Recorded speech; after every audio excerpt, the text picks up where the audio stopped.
Hey guys, what's up? It's me, Jaden.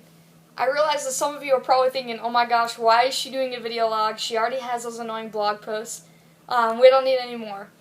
But I'm going to tell you, back in May, so a couple months ago, I was chosen to represent Utah as a national officer candidate for FFA. And that's truly an honor for me, and I'm so grateful for this experience and this opportunity.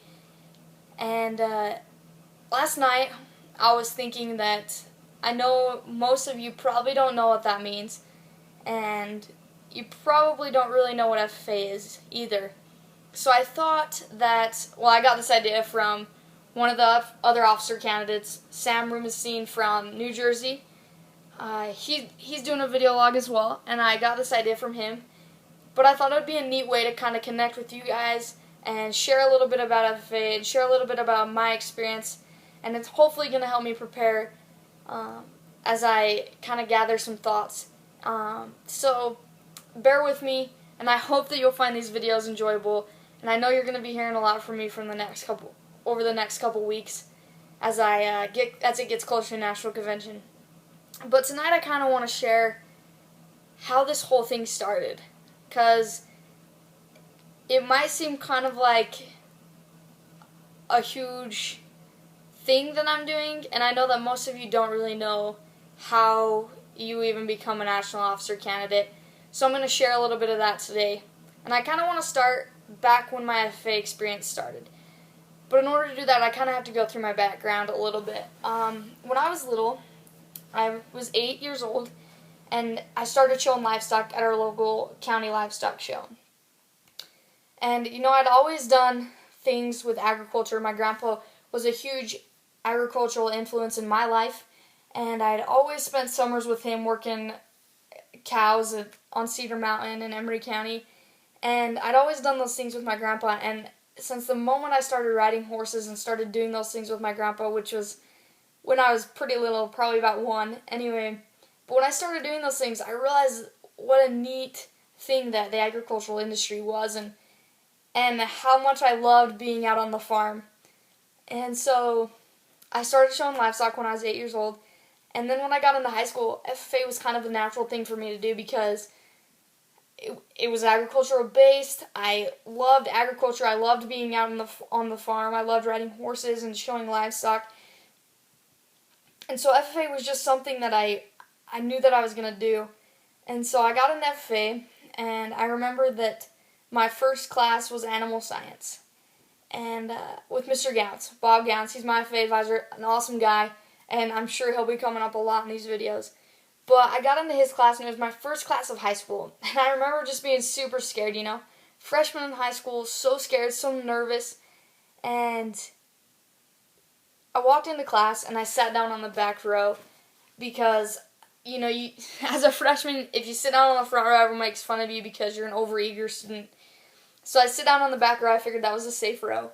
And I remember him hollering from the back office, "Hey guys, take a seat. I'll be with you in a minute, and we'll go over the disclosure statement." And I know that may not be significant to you guys. And sometimes I don't really think it's significant at all either, but then I realized that that's really where my FFA experience started, and that's really where this whole thing started out. And so fast forward to a couple months later, and a state officer comes in to our class to do their state officer visits. Her name's Brittany Selman, and she's a great girl, and she kind of shaped the way my FFA experience went from then on. And I remember her talking about National Convention and about how cool it was to see 50,000 FFA members on FFA Boulevard in downtown Indianapolis, and she described it as a sea of blue jackets. And I remember thinking, I want to experience that. I want to see that sea of blue jackets. And so I went to my advisor and I said, "Hey, Mr. Gowns, I want to go to National Convention. Can you put me on the list?" Sure. And fast forward a couple more months, and there it was. October had finally come. National Convention had finally come. And I was sitting in the convention center, Conseco Fieldhouse, for those of you that had never went to the convention in Indy. Conseco Fieldhouse, and I'm sitting there with all my FFA friends from my chapter, and my advisor's on the one side of me, and I remember that the lights were dim, kind of like right before like a concert starts. You know, the lights are on, but they're kind of dim. And then all of a sudden, out of nowhere, the lights turn off. And this music starts blaring. Like, I'm talking so loud that your eardrums are, like, I felt like my eardrums were going to burst. And I hope you guys can hear it.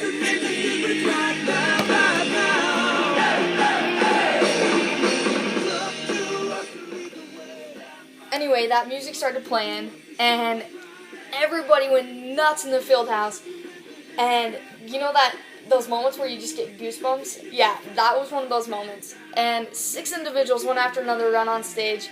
And finally, the announcer announces, FFA members and guests, please welcome your 2008-2009 National FFA President, Zach Kinney. And like I said, I totally had goosebumps, and I was so excited and so pumped for convention to start. And Zach, 3 taps of the gavels and opening ceremonies start. And I love opening ceremonies. From that moment on, like, my passion for opening ceremonies just grew. And anyway, and I knew at that moment that I never wanted FFA to stop in my life. I knew that from that moment on, I wanted FFA in my life for as long as I could have it. And FFA became a passion for me after that. And that experience kind of changed the way I looked at things. Fast forward to a couple years later, and, well, about 2 years later, and I'm a junior in high school. I am a chapter FFA officer, and it's October again. And like I said, I was hooked on FFA after that. I went to 4 conventions. This was my 3rd convention, and I remember thinking to myself, they were doing advisor recognitions, the national officers were, and I remember thinking to myself that one day I was going to try and get there, and I was going to try my hardest to get on that stage. And I remember turning to my advisor and I said, Mr. Gowns, like, one day you'll be on that stage, and one day I'll be thanking you. And he said, Kay, I can't wait for that day. And fast forward to the next year, and it's state convention, and I'm running for FFA office, state FFA office, and I'm super excited, and most of you know how that turned out for me. And then come May of this year, well, probably April of this year, I get an email from Mr. Gowns. Hey Jaden, I really think that you should run for national office. And I text him and I said, are you kidding me? National office? That's crazy. And he's like, Jaden, I really think you could do it. And then he's like, and remember, like, you promised. So,